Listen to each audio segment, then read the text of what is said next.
Ассалаумағалейкум құрметті достар. Жалпы әлемде киногерлерді марапаттайтын фестивальдер, жүлделер көп. Бірақ соның ішінде ерекше көзге түсетіні ол Оскар сыйлығы. Кино саласында жүрген әр адам осы Оскар сыйлығын алуды армандайтын шығар. Америкалық киносыншы Эммануэл Леви Оскар алу кино әлеміндегі ең жоғары жетістік, кәсіби сәттіліктің көрінісі деп айтқан екен. Ал бүгін мен сол Оскардағы рекордтық көрсеткіштерге тоқталып өтуді жөн санадым.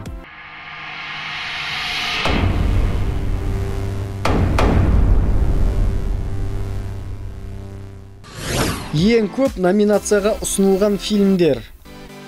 Жалпы Оскар сыйлығы 1929 жылдан бастап беріліп келе жатыр, және сол жылдан бері ең көп номинацияға ілінген фильмдер қатарында «Все о Еве» фильмі 1950 жылы шыққан, 14 номинацияға ұсынылған, соның ішінде 6-ын жеңіп алған.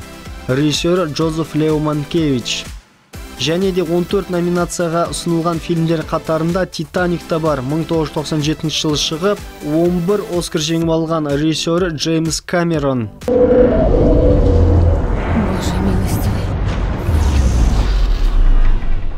2016 жылы шыққан «La La Land» фильмінде 14 номинацияға ұсынылған, соның ішінде 6-ын жеңіп алған, режиссері Дамьен Шазель. Осы 3 фильм ең көп рет номинацияға ұсынылған. Ең көп Оскар алған режиссер. Джон Форд, америкалық режиссер, сценарист, продюсер, жазушы және тарихтағы жалғыз 4 Оскар алған режиссер. 4 Оскарды мына фильмдер үшін алған. 35 жылы шыққан «Осведомитель», 40 жылғы «Грозия гнева», 41 жылы жарық көрген «Как зелена была моя долина», 52 жылғы «Тихий человек» атты фильмдер. Үлкен 5 Оскар алған фильмдер. Үлкен 5 Оскар дегеніміз 5 негізгі жеңістің жиынтығы, яғни ең үздік фильм, ең үздік сценарий, ең үздік актер, ең үздік актриса және ең үздік режиссер номинациясын жеңіп алған киноны айтады. Ондай Оскарды жеңіп алған 3 фильм бар. Олар 34 жылы шыққан «Это случилось однажды ночью», 75 жылғы «Пролетая над гнездом кукушки», 91 жылғы «Молчание ягнят» атты фильмдер. Вы совсем близко от разгадки, вы чувствуете это? О, Лариса, просто вам нужно получать больше удовольствия от жизни. Ең көп Оскар алған актерлар мен актрисалар. Ең көп Оскар алған актер ол Дэниел Дэй-Льюис. 1957 жылы туылған британиялық актер, карьерасы 1971 жылы бастап, 2017 жылы аяқтаған. 3 рет ең үздік актер номинациясын жеңіп алған мына фильмдер үшін «Моя левая нога» 89 жылғы, «Нефть» 2007 жылғы және 2012 жылғы «Линкольн» атты фильмдер үшін алған. Я президент Соединенных Штатов Америки, наделен колоссальной властью. Вы добудете мне эти голоса. 3 рет Оскар алған актерлардың қатарында Джек Николсон да бар. 37 жылы туылған америкалық актер, 2 рет ең үздік актер номинациясын «Пролетая над гнездом кукушки» 75 жылға. Господи, вы с утра до ночи плачетесь о том, как вам плохо, но боитесь встать и уйти. «Лучше не бывает» 97 жылы шыққан фильмдер үшін алған және 1 рет екінші пландағы актер номинациясын «Язык нежности» 83 жылғы фильм үшін алған. Актрисаларға келетін болсақ, ең көп Оскар алған актриса ол Кэтрин Хепберн.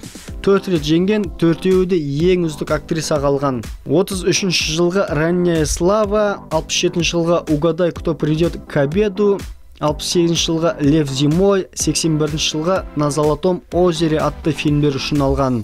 Және де актрисалар арасында ең көп номинацияға ұсынылған актриса бар.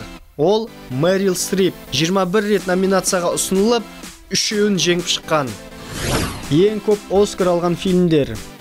Ал енді ең көп Оскар сыйлығын жеңіп алған киноларға келетін болсақ, бұл тізімде де бізде 3 фильм. Олар «Бен-Гур» 59 жылы шыққан, режиссері Уильям Уайлер, 11 Оскар алған, ең үздік фильм жүлдесін қоса есептегенде.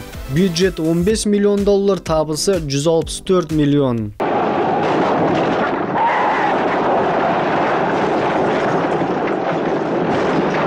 Екінші фильм «Титаник» 1997 жылы шыққан, Джеймс Камерон режиссері, 11 Оскар жеңіп алған. Оның ішінде ең үздік фильм жүлдесі де бар. 3 рет прокатқа шыққан, 97 жылы 1 миллиард 843 миллионнан астам табыс жинап, рекорд орнатқан. Бұл көрсеткішті 12 жылдан кейін Камеронның өзі бұзды Аватар фильмімен. Титаниктің бюджеті $200 миллион, табысы 2 миллиард 194 миллионнан асады.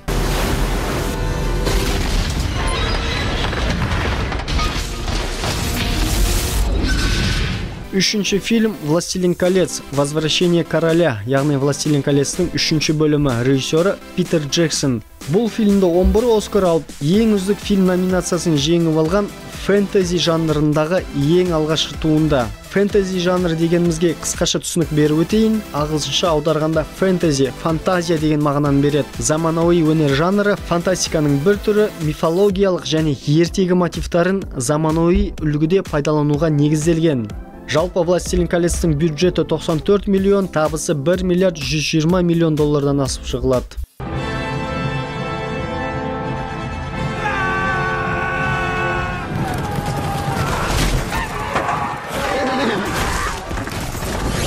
Ең көп Оскар алған адам.